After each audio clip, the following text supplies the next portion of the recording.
Question 1 gives us a Venn diagram, and it says the universal set is made up of the numbers 1 to 9, 1, 2, 3, 4, 5, 6, 7, 8, 9. Set A is the numbers 1, 5, 6, 8, and 9, and set B is the numbers 2, 6, and 9. Part A says complete the Venn diagram to represent this information. First, we want to fill in sets A and B, so we need to think what would go in the intersection and what would be just in set A and just in set B. So looking at this list of numbers, I can see that there's a 6 in both. So let's highlight these. Let me get my highlighter. There's a 6 in both set A and set B, and there's a 9 in both set A and set B. So usually what I do is to start with those intersection numbers. So 6 and 9 are going to go in the middle here. 6 and 9, and then everything left over goes in just set A, so 1, 5, and 8. And then I have a 2 over here in set B. And then you need to think about your universal set, so what goes outside in the rectangle here that is not in set A and B. So here, you could cross out the numbers that we've used. So we've used 1, 2, we haven't used 3, we used 5, 6, we haven't used a 7, we've used 8 and 9. So what we have left over is 3, 4, and 7. 3, 4, and 7. Okay, so that is the Venn diagram completed.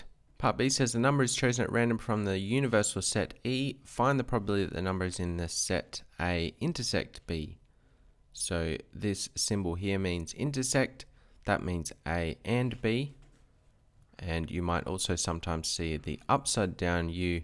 That's union, that's everything in A or B, so everything in there. This one here, intersect, is talking about this little area in here. Let me use a different color for that. This one in here. Okay, I think you get the idea. So I have 2 numbers in A intersect B and 9 numbers in total. So the probability that a number will be in A intersect B will be 2 out of 9. And I can't simplify that, so that will be my final answer here for part B, 2 out of 9. And that was question 1 for 5 marks. Question 2 says Katie invests £200,000 in a saving account for 4 years. The account pays compound interest at a rate of 1.5% per annum. Calculate the total amount of interest Katie will get at the end of 4 years. For this question, you want to use the compound interest formula. I have a video on compound interest if you want to check that out. The compound interest formula will give you the amount that you end up with at the end of the period, the total amount including the interest. So we say the amount at the end of the period is equal to the principal, that's the amount you start with, multiplied by 1 plus the interest rate, which we call R, and this is to the power of t, the time that you invest for, typically in years. And this should be in the same units as your interest rate. So if your interest is per annum or per year, then t should be in years. Okay, so this is our compound interest formula. So we can use this to say that the amount after 4 years will be 200,000 multiplied by 1 plus the rate. Now in this formula, R is a decimal, so it's important to take this interest rate, so 1.5%, and convert it to a decimal. To convert a percentage to a decimal, divide by 100, so this is 0.015 as a decimal. So 1 plus this will be 1.015, and this is to the power of 4, the number of years we're investing for. Okay, once we've got all of that inserted into the formula, get your calculator out and enter it in. So 200,000 multiplied by 1.015 to the power of 4. And I get 212,272 and so on. So this is equal to 212,272.71. Okay, there are a few more decimals there, and it doesn't say what to round off to, so I guess we could include that as well, 0.7101. And then check the question again, make sure you're answering the question. Remember, the question says calculate the total amount of interest Katie will get.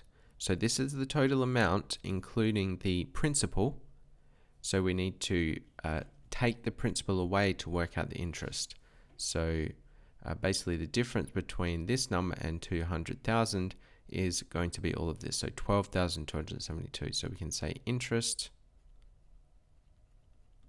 is equal to 12,272.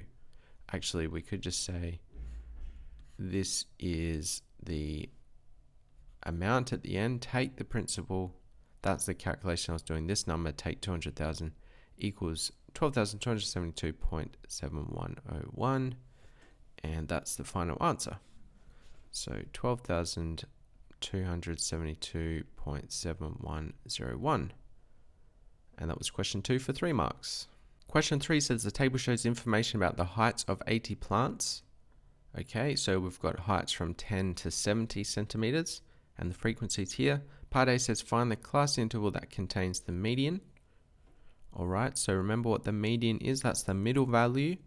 And when you're given a table like this, you want to find the median position. So the median position.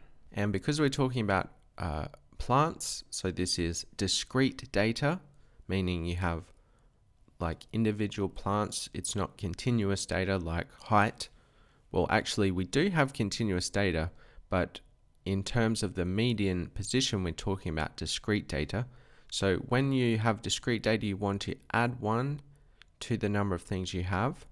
So we say 80 plus 1, 81, and then divide that by 2. So this is 40.5. That's the median position. So then you count up in the frequency column until you get to 40. So 7 plus 13 is 20. And you can keep a tally on the side if you want to. 7 plus 13 is 20, plus 14 is 34, plus 12, that is 46. Okay, so where would the 40th position be? Well, up to this interval here, 30 to 40, it was 34.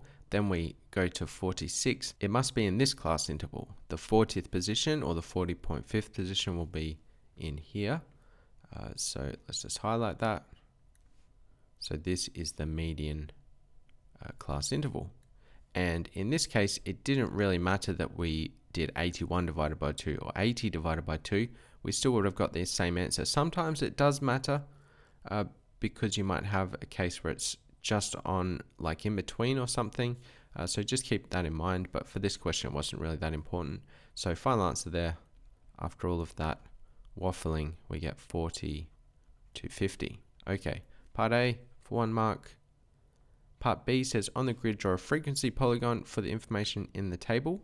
The key things you need to remember for a frequency polygon is where to plot the points. So the points go at the midpoint of the class interval. So for example, this point here will be at 15, 7.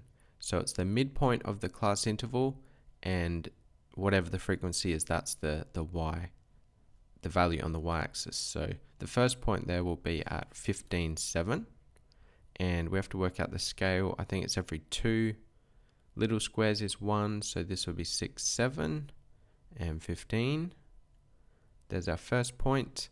The next point is going to be 25, 13. So 25, 13. This is 12. This is 13. 25. Next one will be at 35, 14. 35, 14. The next one is 45, 12. 45, 12. Where was 12? That would be here. And the next one, 55, 16. 55, 16 would be here. Oops. And then 65, 18 is the final one. So 18 would be here. Okay, then you join them up with straight lines. This is the other thing you need to remember. Once you plot the points, join them up with straight lines, and you're done. You've got your frequency polygon. Now, a question that I've seen pop up on a previous video is whether to join them up with the x-axis or not. So does that matter if you do this? or leave it. It doesn't matter. Whatever you do outside of this range, so whatever, even if you do this or this, it doesn't matter. All they care about is what you're plotting within this range. So join them up with the axis or not, you'll still get the 4 marks. I would just leave it like that. That's fine for 2 marks. And that was question 3 for 3 marks. Question 4 says Sean has drawn a time series graph to show the numbers in thousands of visitors to a fun park. Okay, this is a bit of a funny looking graph. We have number of visitors in thousands, and the scale looks a bit funny there. And down the bottom, we have 2, 3, and 4, 2016, 2, 3, and 4, 2017, 2, 3, 4, 2018. Okay, so it's not clear what any of that means. The question says write down 2 things that are wrong or could be misleading with this graph. Okay, let's have a careful look and try to think of some specific details that we think could be misleading. Well, firstly, I said this scale looks a bit funny. If we look at it, this goes from 6 to 6.5, 7, 7.5, and then we get to 8.5, 9, and then it jumps to 10.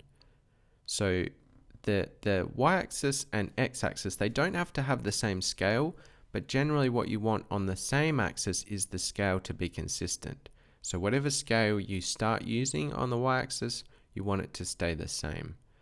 So I would say one thing that could be misleading is that the vertical axis, the scale on the vertical axis is not consistent, or it's not linear. So the scale on the vertical axis is not linear. And then let's look at the x-axis or the horizontal axis. It's not really clear what this is about, what this 2, 3, 4 is about. You could guess that it might be about seasons or quarters of the year possibly, but then why isn't there a 1? And I guess you could argue, well, that might be the start of the year, so we don't need a 1, but then the 2, 3, 4 doesn't really make sense, and it's hard to guess what that's referring to. So I would say it's not clear what the 2, 3, 4 refer to on the horizontal axis. Okay, so it's not clear what the 2, 3, 4 refer to on the horizontal axis, and that was question 4 for 2 marks. Question 5 says the diagram shows a hexagon. The hexagon has one line of symmetry. FA equals BC, EF equals CD, angle ABC equals 117 degrees, angle BCD equals 2 times angle CDE. Work out the size of angle AFE. You must show all your working. All of this information is already indicated on the diagram. Here's FA and BC. They are shown to be equal, and FE equals CD, and angle ABC equals 117 degrees. That's there. And they also tell us angle BCD equals 2 times angle CDE. So angle BCD is here, angle CDE is here. If we label angle CDE something such as X, then BCD would be 2X. So you could label it anything. You could label it theta or A. So if you use X, this one is 2 times that angle, so 2X. And we also need to have a line of symmetry in this hexagon. So I'm sure you can probably look at this diagram and see where the line of symmetry is. But you can also experiment a little bit if you're not sure. Like, it's clearly not here because these sides would need to be equal, and they're not equal to these sides here. What else? It couldn't be here because then we have 1, 2, 3 corners on this side and only 1 corner on that side. But I'm sure you can see that the line of symmetry is straight down the middle here. So if you put a mirror on that line, it would reflect the same thing on both sides. Okay, now that we have the line of symmetry, we can see that all of the angles on this side need to be equal to the angles on this side. So this angle in here, BAF, will be 117 degrees. AFE will also be 2x, and FED will be x. Okay, so now we have all of the angles and we have one unknown. That means that we're going to be able to create an equation and solve that and find the value of x. So the first thing we need to start with is the sum of the angles in this polygon. So we need to use the sum of angles in a polygon formula that looks like this. So angles in a polygon, this is equal to n take 2 multiplied by 180, where n is the number of sides in that polygon. I have a video on this. If you're not sure about that, I go through why we use this formula. So then we can say that the angles in the hexagon,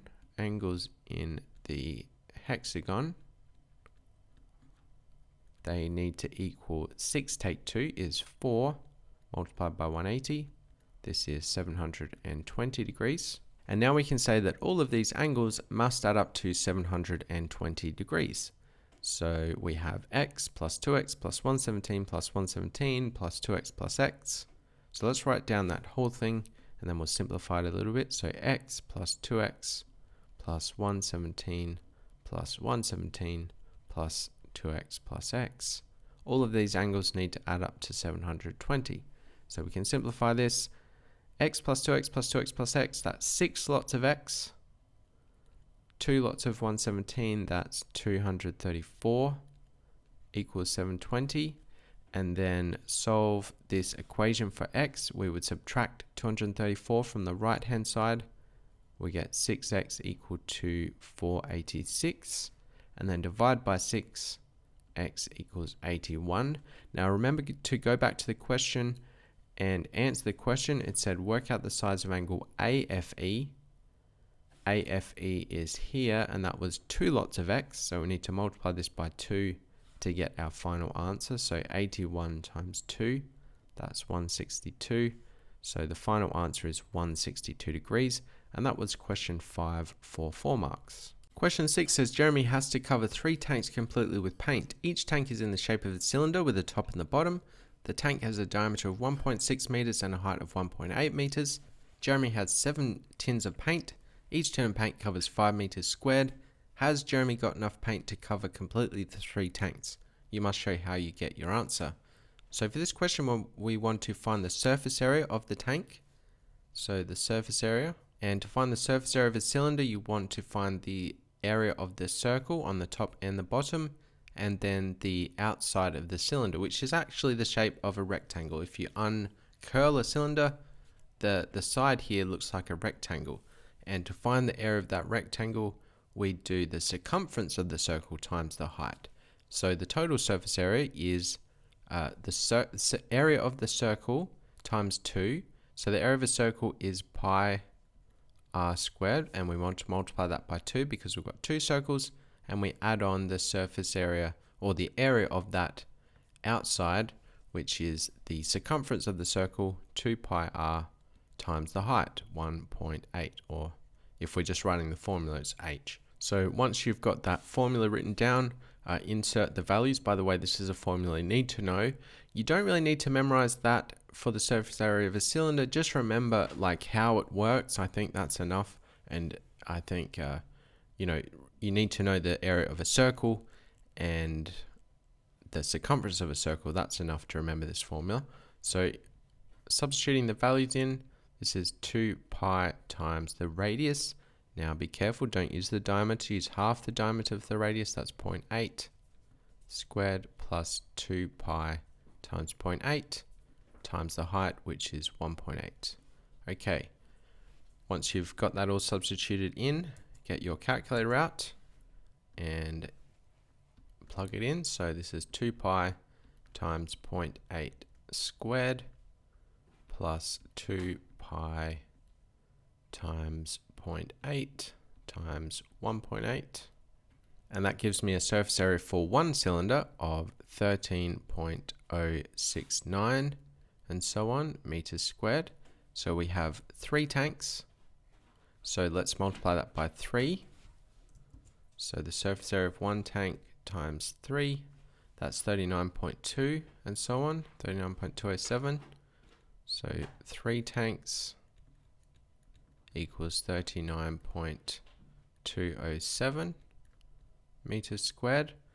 And now let's look at the question again. It said Jeremy had 7 tins of paint and they each cover 5 meters squared.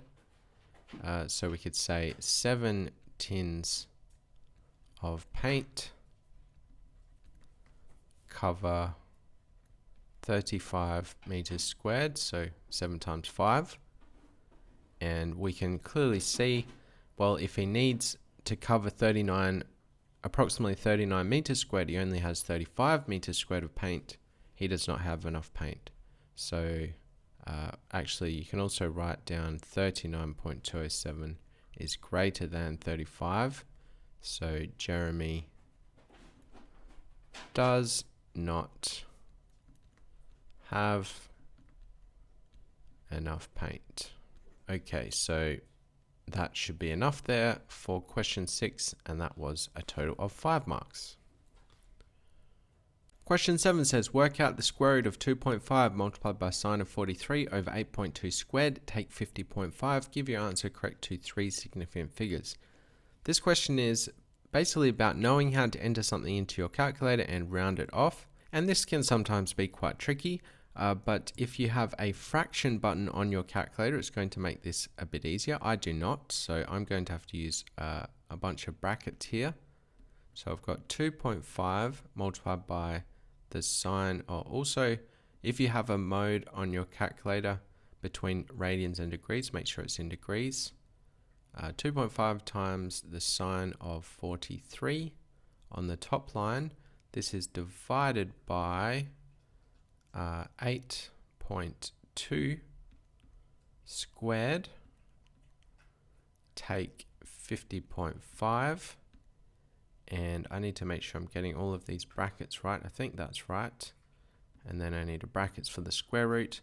If I've entered that all correctly, which I believe I have, I get an answer of 0.319 and so on. Rounding that off to 3 significant figures, that would be 0.319. Okay, so final answer 0.319, question 7 for 2 marks. Question 8 says ABC is a right angled triangle. Here is Sarah's method to find the length of BC. BC squared equals AB squared plus AC squared equals 7 squared plus 8 squared equals 100. BC equals 10. What mistake has Sarah made in her method? If we look at her method, she's added AB squared and AC squared, but AC is the hypotenuse. So what she should actually do is AC squared subtract AB squared, because it's the 2 legs squared added equals the hypotenuse squared. So that should be a negative, and it should be the other way around. So what I would say here is she added AB squared and AC squared. So AC is the hypotenuse. AC is the hypotenuse, so she should have subtracted AC squared take AB squared. Okay, that's my answer for part A. Part B gives us this diagram, and then it says Roy is going to enlarge triangle PQR with center C and scale factor 1.5. He draws triangle XYZ. Explain why Roy's diagram is not correct. When you are given a certain scale factor and you're enlarging by that scale factor, it's always good just to look at the sides that you end up with. So for example, you could look at this side length XY, and you can see it's 1, 2, 3, 4, 5 units in length. And the original triangle has that same side 2 units in length. And you can just ask yourself, is 2 times 1.5 or 1.5, does that equal, or what does that equal? Does it equal 5? No, it doesn't. 2 times 1.5 is 3, right? So whenever you do enlargements, just check the side lengths at the end. And if it's not correct, then you've done something wrong. So clearly, Roy has used the wrong scale factor here. He's ended up with the side length here of 5. And we can look at the other one. The original was 4, and this side is 2, 4, 6, 8, 10. So whichever side you use, he's obviously used the wrong scale factor. You can do 2 times 2.5, that's 5. Not 2, 5. So clearly he's used a scale factor of 2.5. 4 times 2.5 is 10. So that would be the mistake that I would identify. So he has used the wrong scale factor. So he has not used the correct scale factor. XY should be 3, YZ should be 6. His scale factor is 2.5, not 1.5. Okay, that was question 8 for 2 marks.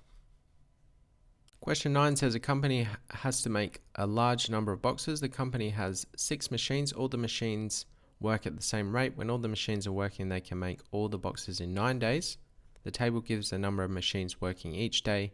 Work out the total number of days taken to make all the boxes. You can think about this question in terms of machine days. So machine days to make the total number of boxes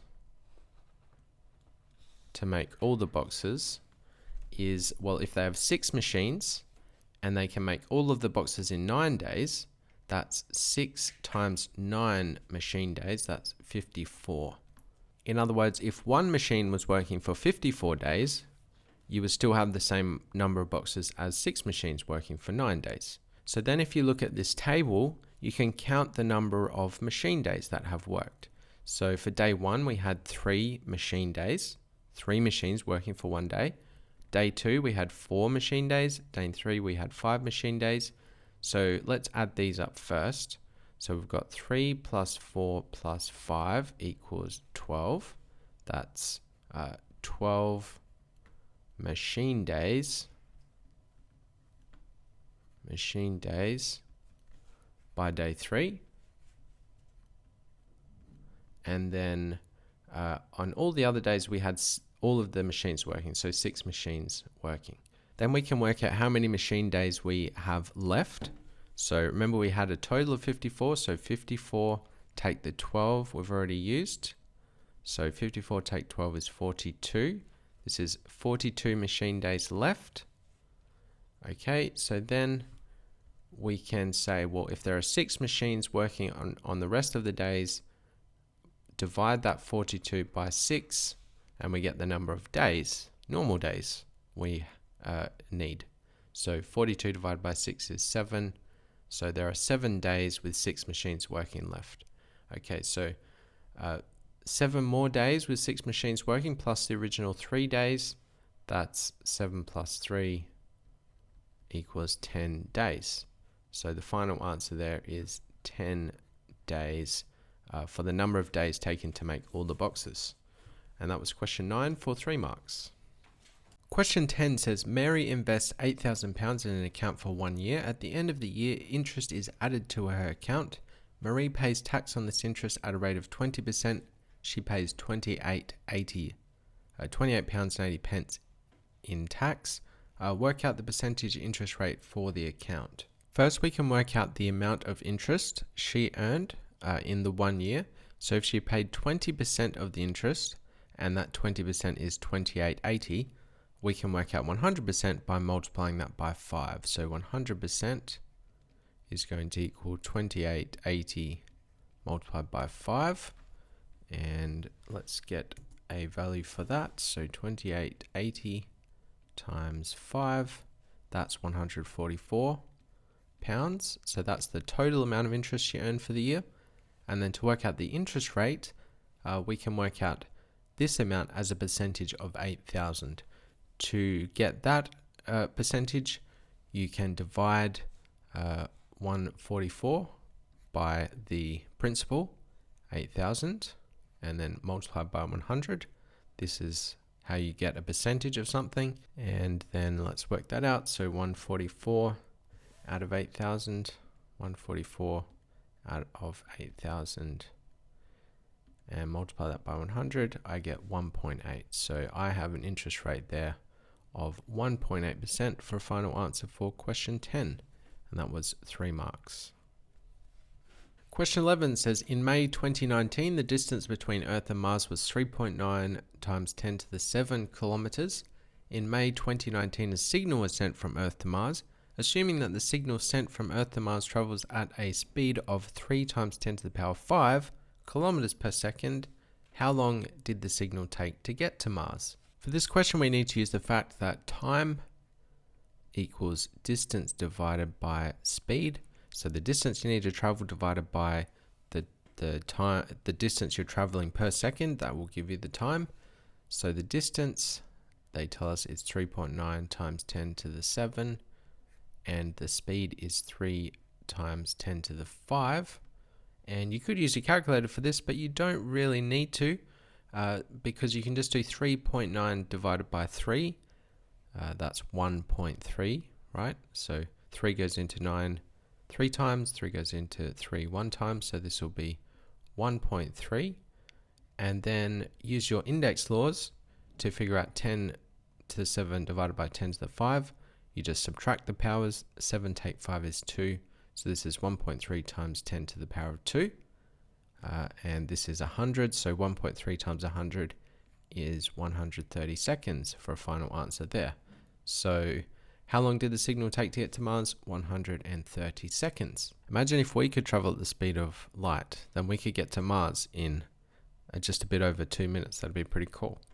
Okay, anyway, the speed of the signal sent from Earth to Mars in May 2019 was actually less than 3 times 10 to the 5 kilometers per second. How will this affect your answer to part A? Well, if the speed is less, so if this number goes down, what happens? So we have the same distance divided by a smaller number. That means the time's going to increase. Also, that's pretty self-explanatory, right? If you're going slow, if something's going slow, it takes you longer to get to where you're going. So how will this affect your answer to part A? We could say the time will increase. So the time will increase, the signal will take longer to reach Mars. Okay, there you go. That was question 11 for 3 marks. Question 12 says Patrick has to work out the exact value of 64 to the power of a quarter. Patrick says a quarter of 64 is 16, so 64 to the power of a quarter is 16. Explain what is wrong with what Patrick says. So hopefully you know, even if you're not completely sure what this means, hopefully you know that it's not dividing by 4. So 64 to the power of a quarter is not saying 64 divided by 4 or a quarter of 64. 64 to the power of a quarter is the 4th root of 64. So this means something multiplied by itself 4 times equals 64. Another way of saying that is 64 to the power of a quarter equals the 4th root of 64, which is not a whole number. It wouldn't be, it'd be some decimal or some irrational number. Okay, so that should be enough for explaining what was wrong with what Patrick says, and that was question 12 for 1 mark. Question 13 says the density of ethanol is 1.09 grams per centimeters cubed. The density of propylene is 0.97 grams per centimeters cubed. 60 litres of ethanol are mixed with 128 litres of propylene to make 188 litres of antifreeze.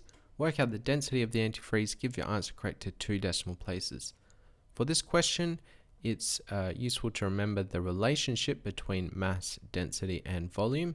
And you can do that using or remembering this triangle. So on the top we have the mass, and down the bottom we have density and volume. The way you read this is that the mass is equal to density multiplied by volume. Density is equal to mass divided by volume, and volume is equal to mass divided by density. So a useful way to remember that relationship. So here we want the density of the antifreeze. Density is equal to mass divided by volume. We have the volume, that's 188 litres. We don't have the mass, so we can work out the mass by working out the mass of each of these parts. So what's the mass of the 60 litres of ethanol, and what's the mass of the 128 litres of propylene? So let's go ahead and work out the masses. The other thing you need to know for this question is that we usually approximate litres to be 1000 centimetres cubed. So this 60 litres of ethanol is approximately 60,000 centimetres cubed. So to work out the mass of the ethanol, we can do 1.09 multiplied by 60. Now this will actually be in kilograms. So grams per centimeters cubed is the same as kilograms per liter. So this is like 1000 grams per 1000 cubic centimeters. So kilograms per liter. So this mass will actually be in kilograms. Let's get a value for that. So 1.09 times 60, I get 65.4. So again, that's in kilograms. And the mass for the propylene, this will be 0.97 times 128. Let's get a value for that. 0.97 times 128. I get 124.16. Okay, oops, kilograms. So now we want the total mass, so we add them together. Total mass is equal to these two things added together. So that answer plus 65.4, I get 189.56. 189.56. And so the density of the antifreeze will be the mass, 189.56 divided by the volume, 188. And let's do that calculation now. So that answer divided by 188, I get 1.008 and so on. So 1.008. And it's said to round off to 2 decimal places. So looking at the second decimal place, I need to round that up because the next number is larger than 5. So this is going to round to 1.01. And this is in grams per centimeters cubed. Again, because this was in kilograms, this was in liters, so this answer is in kilograms per liter. And remember, that's the same thing as saying grams per centimeters cubed. So without, we don't need to convert those to grams. We don't need to convert those to centimeters cubed. We'll still get the same answer. So final answer there is a 1.01. And that was question 13 for 4 marks. Question 14 says the diagram shows a rectangle ABDE and 2 congruent triangles AFE and BCD. The area of rectangle ABDE equals the area of area of triangle AFE plus the area of triangle BCD. And AB to AE, AB to AE is 1 to 3. So work out the length of AE is the question. Alright, so AB, if that is 1, then AE is 3 times that. So, okay. Actually, if I call this X, then this will be 3X. So we need to work out the length of AE. For this question, what you want to do is find an expression for the area of the triangles and equate it with the area of the rectangle, and then that will give you a value for 3x. So the way you can find the area of, or an expression for the area of the triangles, is to use this formula. So the area of a triangle is equal to a half AB sine C. So AB are the 2 sides next to the angle, and C is the angle in between the sides. So you don't have to use this formula, but I guess it's or in my opinion, it's the quickest way. So we can say that the area of a triangle, or you can do either one. Let's say triangle AFE equals, and they told us they were the same, right? Yeah, 2 congruent triangles, meaning that both of their areas are the same. So this will be the area of both triangles. So that area is a half times 24 times 3x multiplied by sine of 30, the angle between the sides. So we can simplify this expression. 24, half of 24 is 12 multiplied by 3x, and sine of 30. Well, you do need to know the value of sine 30 for GCSEs, but just in case you've forgotten, it's a calculated paper, so you don't need to remember it for these. Sine of 30 is a half, so this is 12 times 3x multiplied by a half. This is 36x multiplied by a half, that's 18x. So the area of one of these triangles is 18x. The area of both will be 18x multiplied by 2. So we could say area of both triangles equals 18x times 2. That's 36x. Now let's get an expression for the area of the rectangle. That's the length times the width. So 3x times x is x squared. So we could say area of a rectangle ABDDE is equal to 3x times x, that's 3x squared. And in the question, they tell us the area of the rectangle is equal to the area of the two triangles. So 3x squared is going to equal 36x. And now we can divide by an x so that we get 3x equal to 36. And remember what 3x was in our diagram? That's what we labeled this side here, AE. So 3x we've worked out is equal to 36. So the length of AE is 36 centimeters. And that was question 14 for 4 marks. Question 15 says a graph of the curve C with equation y equals f of x is transformed to give the graph of the curve S with equation y equals f of negative x. Take 3. The point on C with coordinates 7, 2 is mapped to the point Q on S. Find the coordinates of Q.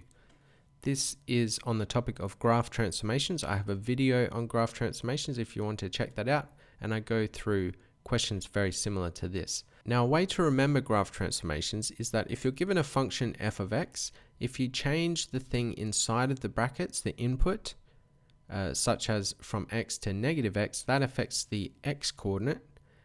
And if you change the things outside of the bracket, such as by adding a negative 3, then that changes the y coordinate.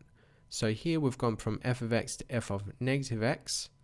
That is a reflection in the y-axis. So this 7, this positive x coordinate of 7 becomes a negative 7.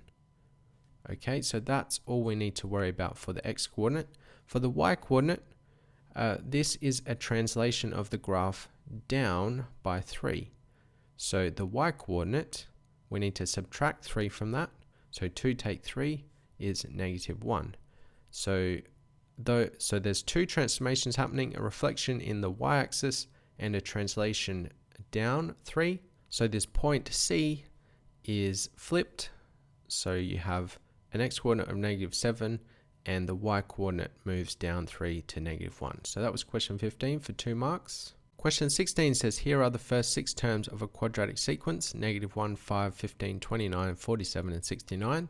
Find an expression in terms of n for the nth term of this sequence. Okay, there are quite a number of ways of finding the nth term of a quadratic sequence. I'm going to use a method I'm familiar with, but if you are used to a different method, then of course use that. So usually we start off by finding the first difference between the terms. Okay, so basically finding the gaps between the terms. So to go from negative 1 to 5, that's plus 6. From 5 to 15 is 10. From 15 to 29 is 14. From 29 to 47, that's 18. And from 47 to 69, that is going to be 22. Okay, then you look at the second difference. That's the difference between the terms or the numbers in the first difference.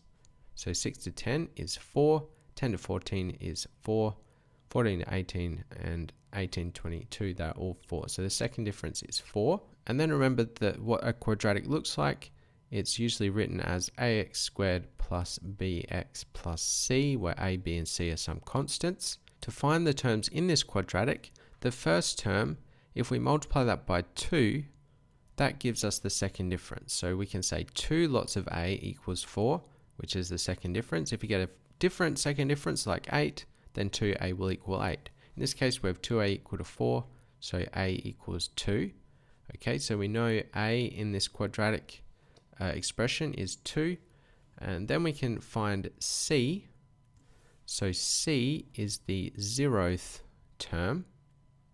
To get the 0th term, you count back 1 from the first term. What this involves is looking at the second difference, taking that from the first number in the first difference. So 6 take 4 is 2. So then the difference between the 0th term and the first term is 2. So negative 1 take 2 is negative 3. This is our 0th term. So then we have c. So c equals negative 3. That's the next term in this quadratic. And then we need b. So to work out b, we can say a plus b plus c equals the first term, negative 1, because that's when x equals 1. So you just have a plus b plus c.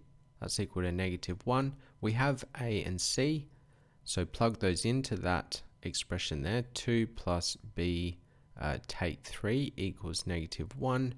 And then, find what b is, solve for b. So add 3, take 2.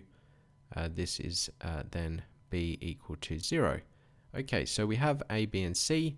Therefore, the nth term is this quadratic with those constants plugged into it. So a is 2, so we have 2n squared. Use n instead of x because it's the nth term, so we want n in there. So 2n squared. B is 0, so we won't have this middle term here, and then we just have negative 3 on the end. So the nth term is 2n squared, take 3 for a final answer.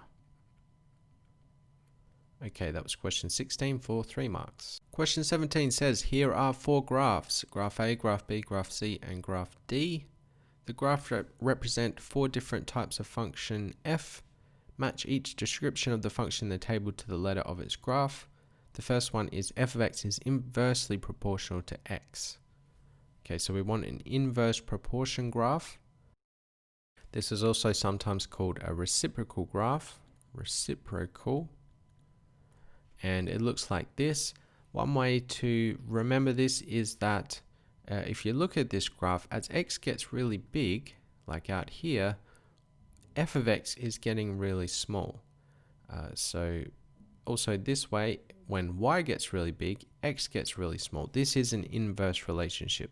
So as one gets bigger, the other one gets smaller. So this is the inverse graph or reciprocal graph. So that was graph B. F of x is a trigonometrical function. All right, you do need to know what they look like, and they don't look like either of these two. They generally look like a wave. You can also have the tan function, which looks a bit different to this, but they're very distinctive. So this would probably be the sine wave, but it doesn't matter what it is. You just should know that it's generally a wave, or the tan function goes like, okay, that's a terrible one, but it's, it's kind of like this. So anyways, that's graph A. That's the trigonometrical function. Next one, f of x is an exponential function. All right, exponential keeps getting bigger and bigger. It's not going to be graph C because you can see that kind of the increase slows down.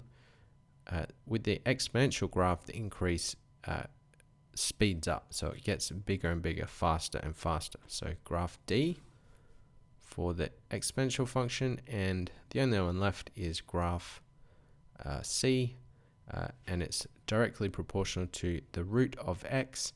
This is basically saying y equals the square root of x. This is like a sideways quadratic, because if you square both terms here, we get x equal to y squared. This is like a quadratic just on its side. So you could continue this like that if it was possible to get negative y values. But there you go. So that's the last one for graph C. That was question 17 for 2 marks. Question 18, part A says, show that 2x plus 1 multiplied by x plus 3 multiplied by 3x plus 7 can be written in the form ax cubed plus bx squared plus cx plus d, where a, b, c, and d are integers. Alright, so this involves expanding out these 3 double brackets and then simplifying. So the first thing we could do is expand out the first set of brackets. So 2x plus 1 times x plus 3. This equals 2x times x is 2x squared. So use FOIL here. First, outers, 3 times 2x is plus 6x. 1 times x is x. And then 3 times 1 is 3. And then this equals 2x squared plus 7x plus 3. Okay, so then we have 2x squared plus 7x plus 3 multiplied by 3x plus 7. Here, you just need to remember to multiply everything in the first bracket by everything in the second brackets. So 2x squared times 3x is 6x cubed. And then 2x squared times 7 is 14x squared. Then 7x times 3x, that's 21x squared. And 7x times 7, that's 49x. Then 3 times 3x is 9x. And 3 times 7 is 21. Alright, now we need to simplify. 6x cubed is the only x cubed term, so we can't do anything with that. We have 14x squared plus 21x squared. That's going to be 35x squared. And then 49 plus 9, that's 58x plus 21. So this is your final answer here. We have A equal to 6, B equal to 35, C equal to 58, and D equal to 21. But you don't need to write that. You can leave it in this form, and that's fine for a final answer. Okay, so that was part A. Part B says solve 1 take x all squared less than 9 on 25. This is what we call a quadratic inequality. I have a video on quadratic inequalities if you want to check that out. We solve these similar to how you would solve a quadratic equation. So when you're solving a quadratic equation, you want everything on the left-hand side and then a 0 on the right. There is also another way to solve this particular question, which I'll go through as well. But the first way is, as I said, similar to how we would a quadratic equation. So subtract that 9 on 25 from the left-hand side. And we would have 1 take x all squared take 9 on 25 less than 0. Then what you want to do is to expand these brackets and have it in quadratic form. So firstly, expanding the brackets, we'd have 1 take 2x plus x squared take 9 on 25 less than 0. Now we want to simplify this further. So the x squared term, writing that first, and then 2x, negative 2x, and now we have this 1 take 9 on 25. That is positive 16 on 25 less than 0. And from here, if you can see how to factorize this already, then you could do that. It might be a bit tricky, like what are the factors of 16 on 25 that make negative 2? Maybe you see it, maybe you don't, I'm not sure. But if you don't, you can also multiply through by 25 and you would get 25x squared. 25x squared take 50x plus 16 less than 0. If that makes it easier for you to factorize, then use this. So you can think of factors of 16 multiplied by factors of 25 that make negative 50. I'm not sure if that's any easier or not. But anyway, let's try to figure it out. So factors of 16, let's write those down. So let's go down a bit. So 16 is equal to 1 times 16, or 2 times 8, or 4 times 4. Okay, factors of 25 are actually, there's only 2, so that's kind of easy. 1 times 25 and 5 times 5. Okay, so if we take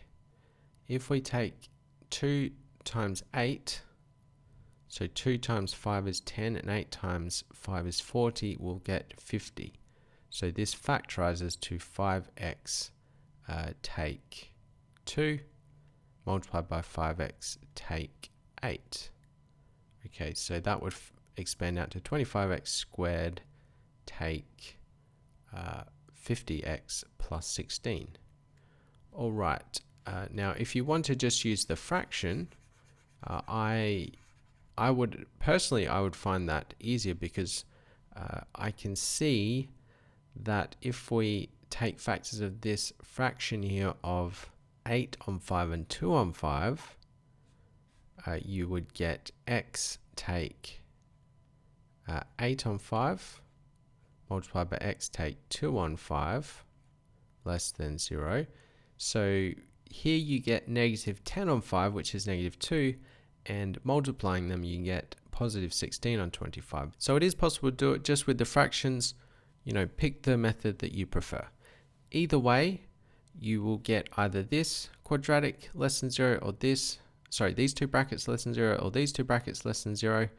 And then what you want to do is to say the critical values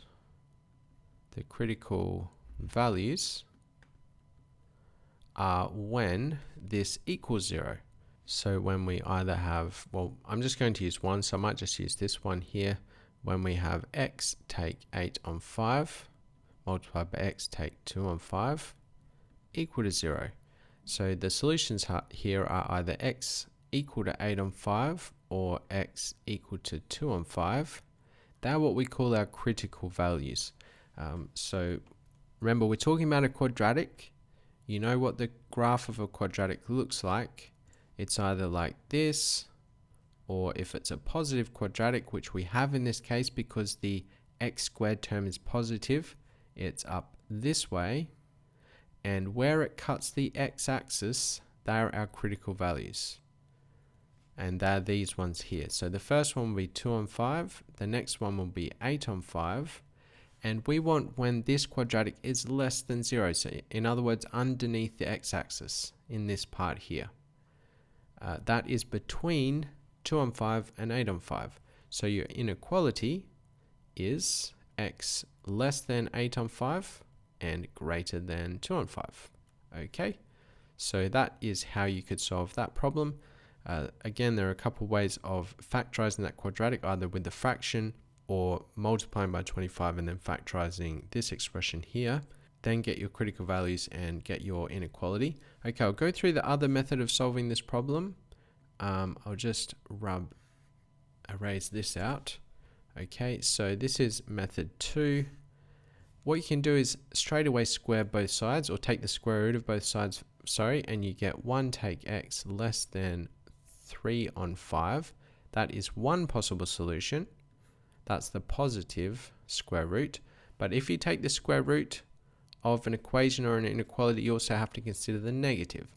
So you can also have 1 take x greater than negative 3 on 5. So 3 on 5 is the square root of 9 on 25.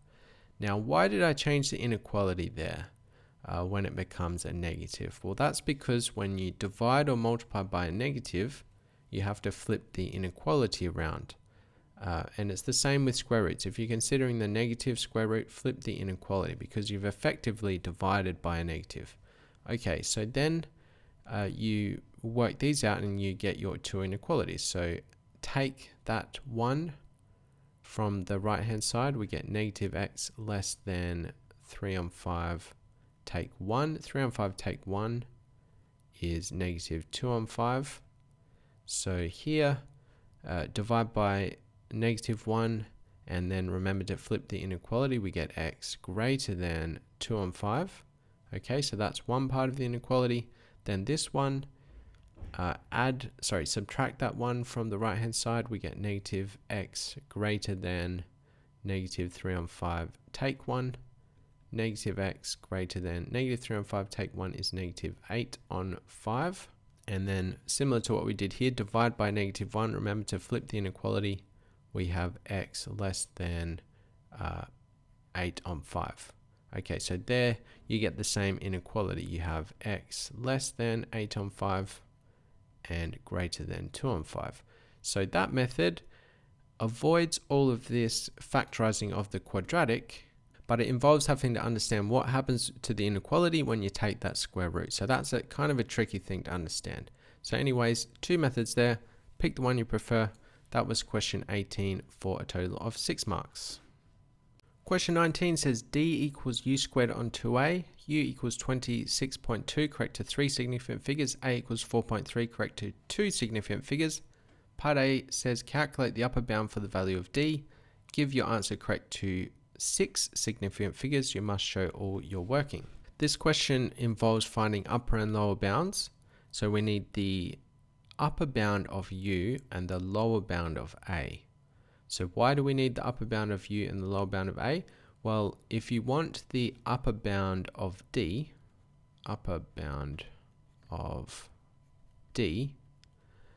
you want the number in the numerator to be as large as possible, and you want to divide by the smallest possible value.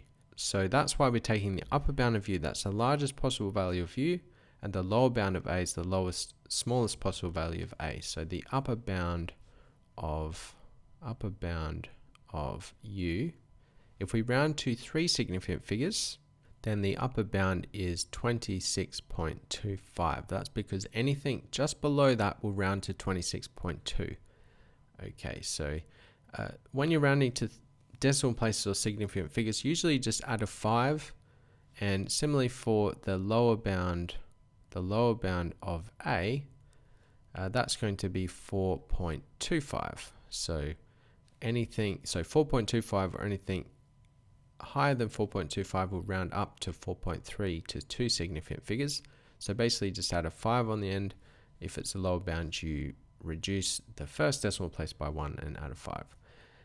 Okay, so then the upper bound of d will be, this will be 26.25 squared because we're squaring u, and then we'll have 2 times 4.25. And then we just need to plug it into a calculator. So here I have 26.25 squared divided by 2 times 4.25, and I get 81.0661 and so on. So this is 81.066176. 1, 2, 3, 4, 5, 6. That 1 there is the 6th significant figure, and I need to round that up because the next number is larger than 5. So this would be rounded to 81.0662 to 6 significant figures. So that's my final answer there. Okay, that was 3 marks. Part B says the lower bound for the value of d is 78.6003, correct to 6 significant figures. By considering bounds, write down the value of d to a suitable degree of accuracy. You must give a reason for your answer. So when you see these words, suitable degree of accuracy, you want to look at the lower bound and the upper bound and think about what they both round to. So if you rounded this to say the nearest whole number, this would round to 79 to the nearest whole number. This would round to 81. You get 2 different numbers.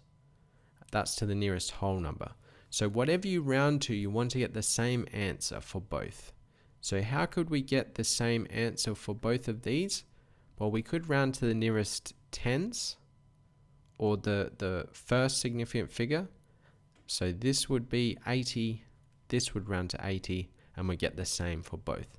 So my answer there would be d approximately equal to 80 rounded off to 1 significant figure, as both bounds round to 80. Okay, that was part B for 2 marks, and question 19 for 5 marks. Question 20 says solve algebraically the simultaneous equations x squared take 4y squared equals 9 and 3x plus 4y equals 7. To solve simultaneous equations where one is a quadratic, what you want to do is take the linear equation, or the one that is not a quadratic, rearrange it in terms of x or y, and then substitute that into the first equation, the quadratic equation. So in this case, I'm going to take the second equation here, 3x plus 4y equals 7, and rearrange this in terms of x. So subtract 4y from the right hand side, I get 3x equal to 7 take 4y, and then divide by 3, x equals 7 take 4y divided by 3. So you can see that this question is going to get fairly messy. There's really no neat way to do this. So take this expression, substitute it for x in the first equation here, and we have 7 take 4y on 3 squared, right? So because x is squared, we need to square this. Subtract 4y squared equal to 9. And then if I write this slightly differently, if I write it as 7 take 4y squared over 3 squared is 9, so 7 take 4y squared over 9, take 4y squared equal to 9. I can multiply everything by 9 to get rid of that fraction, because that fraction is making this difficult to simplify.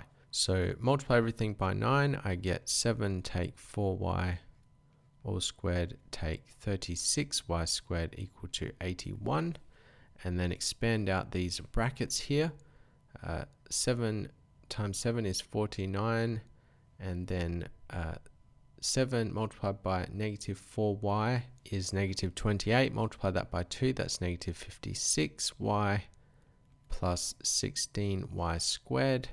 Take 36y squared equal to 81.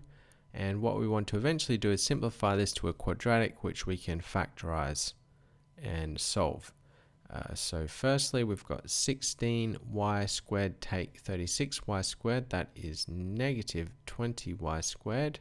Then we have negative 56y, and then 49 subtract 81. The difference there is 32. Okay, so we'll have negative 32 equal to 0. And then we want to try to factorize this. First thing I would do is divide by negative 1. So then this is 20y squared plus 56y plus 32 equal to 0. Generally, I just find it easier to think about positives rather than negatives. And actually, also I could get rid of some common factors as well. So what goes into 20, 56, and 32?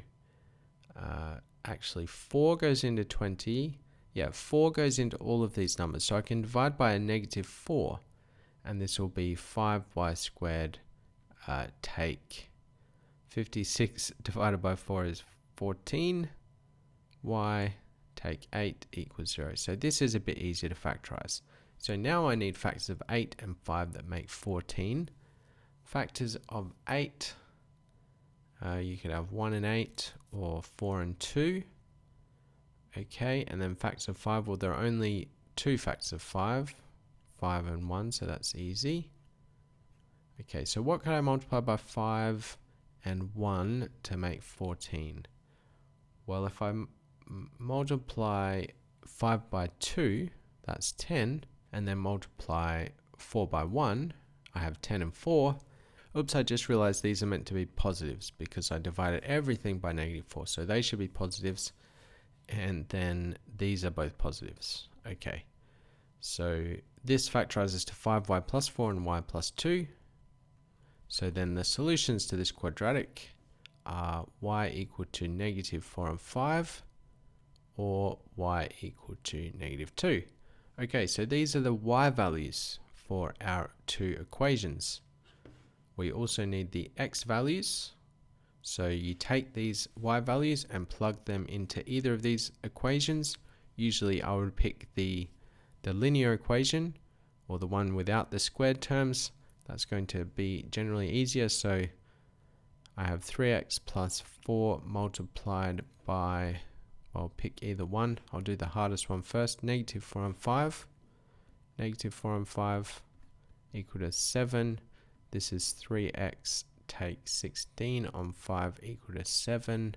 Then 3x equal to 7 plus 16 on 5. What would this be? This would be 35 plus 16 on 5. So 35 plus 16 is 51 on 5. And then x is equal to this divided by 3. In other words, 51 divided by 3. And that, 3 does go into 51. So that would be 17 on 5. And that should be positive, yes. Okay, so x equals 17 on 5. And then we need to find the x value when y equals negative 2. Okay, so we'd have 3x plus 4 times negative 2 equal to 7. And then 3x take 8 equals 7. And then 3x equals 15. 15 divided by 3 is 5, so x equals 5.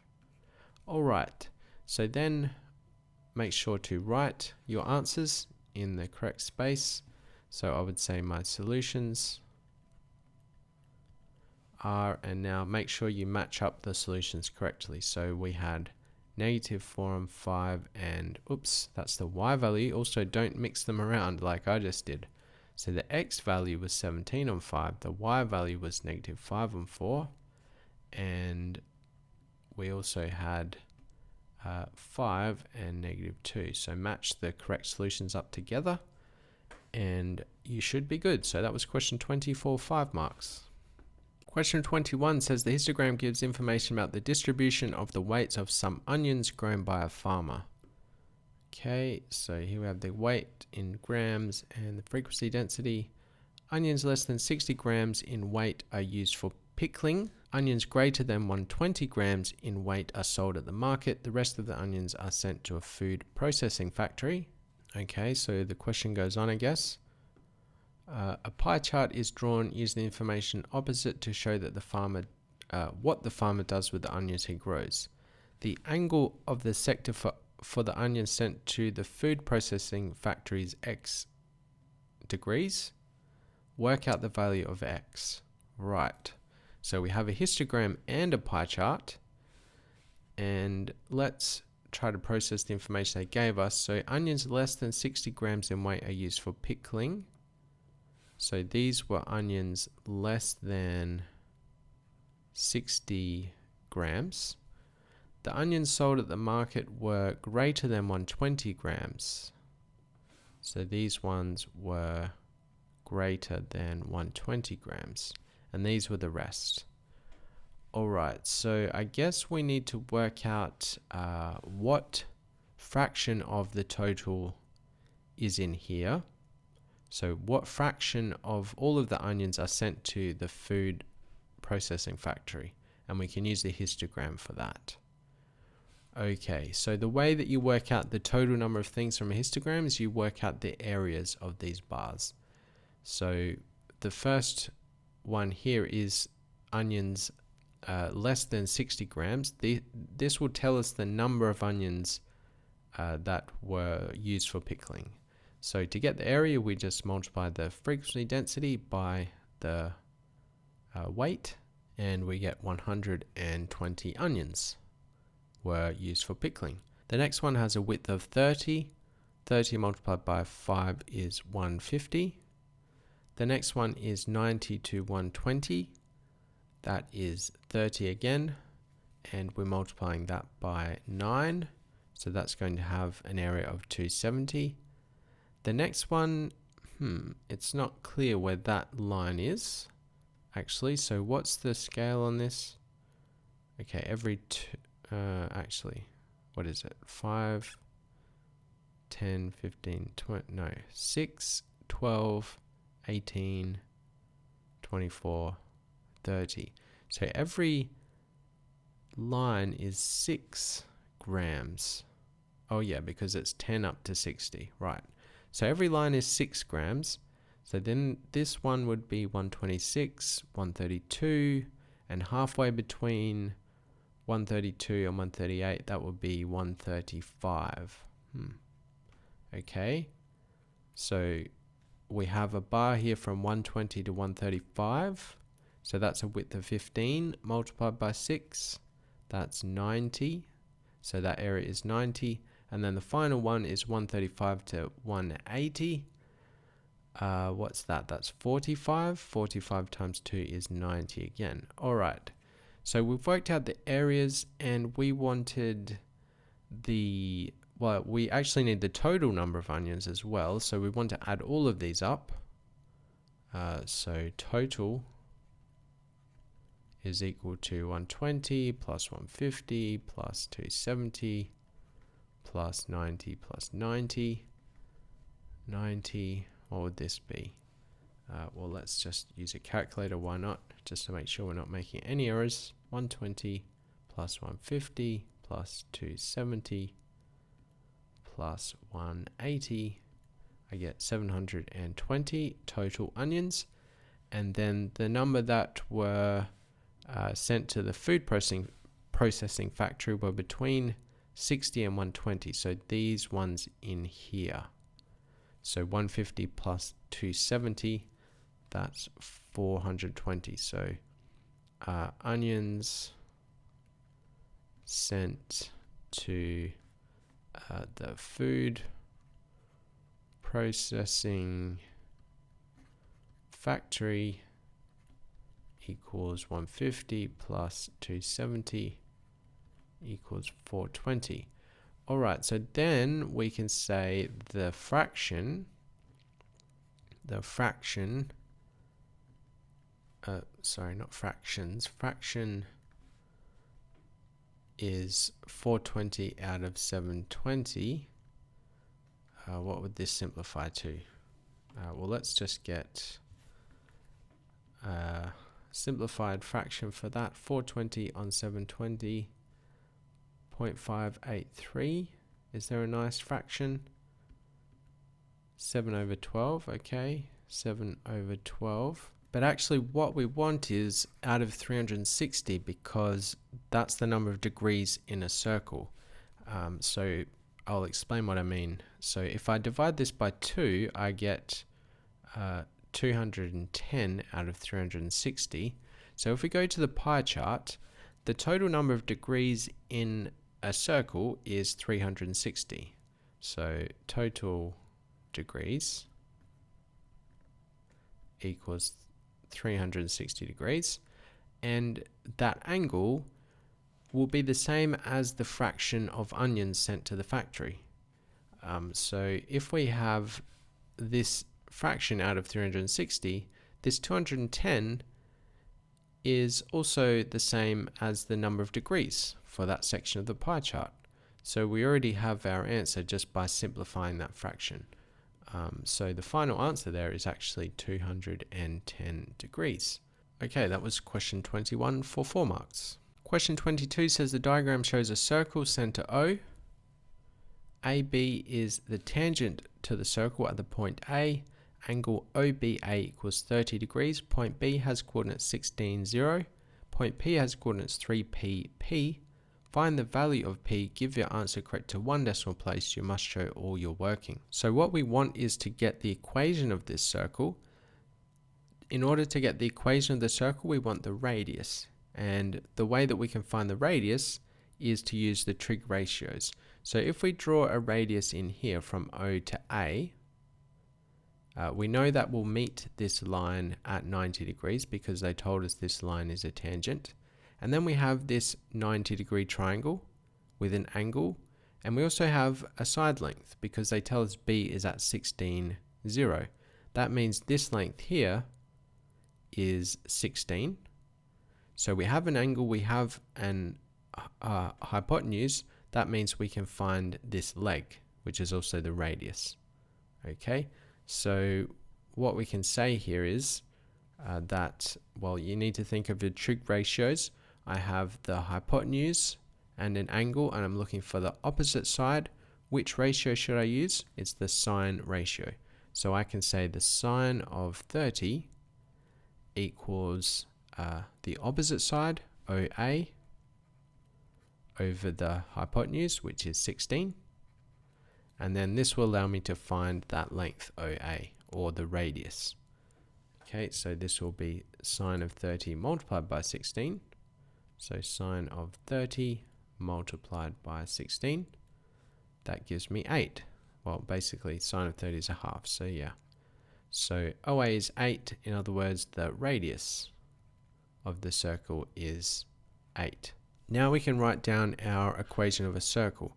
So because they tell us that the center of the circle is at O, in other words, this is at the point 0, 0, then we know that the equation of the circle will look like, let me just write this down, equation of circle, it will be x squared plus y squared equal to the radius squared. 8 squared is 64. So I shouldn't have an equal sign there either. Okay, so generally this is something you need to know for GCSEs. The equation of a circle is written as x take a all squared plus y take b all squared equal to r squared. If the center is 0, 0, we don't include that a and b. That a and b is the center of the circle. So yeah, so because that's 0, we just have x squared plus y squared equals 64. The next step is to realize that every point on this circle needs to satisfy that equation. So including this point P, which is 3pp, I should be able to plug that point into this equation and have it be equal. So the point was 3pp, so x is 3p squared and y is p, so that would just be p squared. This will equal 64. Then we have an equation that we'll be able to solve for p. So squaring 3p, that's 9p squared plus p squared equals 64. Then 10p squared equals 64. And then p squared equals 6.4. So let's take the square root of 6.4. I get 2.5 and so on. So this is approximately 2.5. And what do we need to round to? It said 1 decimal place. So let me just check that answer again. So the next decimal is 2, so we would round to 2.5. Okay. And we don't need to consider the negative. Usually if we have something squared equal to, a number, we would say it's positive or negative, but because they tell us that this point P is positive in the diagram, because it's, a positive y, positive x, we don't need to think about that negative. So final answer there, P equal to 2.5. And that was question 22 for 4 marks. Question 23 says the diagram shows the position of 3 towns, Acton, Barston and Chorlton. Barston is 8 kilometers from Acton on a bearing of 37 degrees. Chorlton is 9 kilometers from Barston on a bearing of 150 degrees. Find the bearing of Chorlton from Acton. Give your answer correct to 1 decimal place. You must show all your working. Okay, so here's Chorlton, here's Acton. That bearing of Chorlton from Acton will be that angle in here. You'll notice if we can find this angle, and I'll call that theta, we can add that to 37 and we'll have that bearing.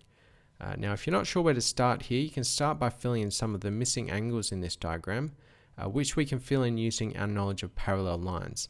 So in here, because these north lines are all parallel, these are what we call co-interior angles, and they need to add up to 180 degrees. So 180 take 37, that's 143 degrees. Over here, we can do the same thing. 180 take 150, that's 30 degrees. And also we can fill in this angle here, because angles around a point add up to 360 degrees. These two add to 293. So the difference between 293 and 360 is 67 degrees. And that's all of the angles we can fill in. Now, hopefully you can spot something. Here I have an angle and 2 side lengths. So the angle is between the 2 side lengths, and I have these lengths. So this is 8 kilometers, this is 9 kilometers. When you have that situation in a triangle where you have an angle, you know the angle and you know the 2 side lengths, that should indicate to you cosine rule. In this situation, what the cosine rule is going to allow us to find is this opposite side here, AC. Remember, the cosine rule says a squared equals b squared plus c squared. Take 2bc cosine a. B and c are the sides. The angle A is the angle between those 2 sides, and that tells you the side opposite the angle. So in this case, we can calculate AC, and then that's going to allow us to find the angle. So firstly, using the cosine rule, we can say AC squared is equal to 8 squared plus 9 squared. Take 2 times 8 times 9 cosine 67. And then plugging that straight into a calculator, we can work out AC. So 8 squared plus 9 squared, take 2 times 8 times 9 multiplied by the cosine of 67. That gives me 88.73. So that would be AC squared. If we take the square root of that answer, that will give me AC. So I get 9.4199 and so on. So AC is equal to 9.4199. Okay, so I have this side length. And now what I can do is use the sine ratios, because I know that the ratio of the sine of an angle to its opposite side, they're all equal in a triangle. So I can say the sine of theta, this is the sine rule, sine of theta over 9, the opposite side, is equal to the sine of 67 over AC, which is 9.4199. If you rearrange this equation, we get sine of theta equal to sine of 67 on 9.4199 multiplied by 9, and then theta is the inverse sine of all of this. Okay, so then we just need to put that into a calculator. So we want the inverse sine of the sine of 67 divided by our previous answer, and then that is multiplied by 9. Okay, and I get an answer of 61.578 and so on. 61.578. Okay, so that was this angle in here. To get the bearing, I need to add that to 37. So the bearing of Chorlton from Acton is equal to 37 plus that answer, whatever it was, 61.578. So let's take our previous answer, add 37 to it. I get 98.57, and it said give your answer correct to one decimal place. Rounding this off, this would be 98.6. 98.6. But remember, when you're writing bearings, you need 3 digits before the decimal place. So if it's 98 or some 2-digit number, you want to add a 0 in the front. So that's how we write bearings. Actually, this is rounded off, isn't it? So this is rounded off, so we use an estimation symbol. So final answer there, 0.98.6 degrees. And that was question 23 for 5 marks. That's the end of the paper. I hope you found that useful, and I'll see you in the next one. Bye for now.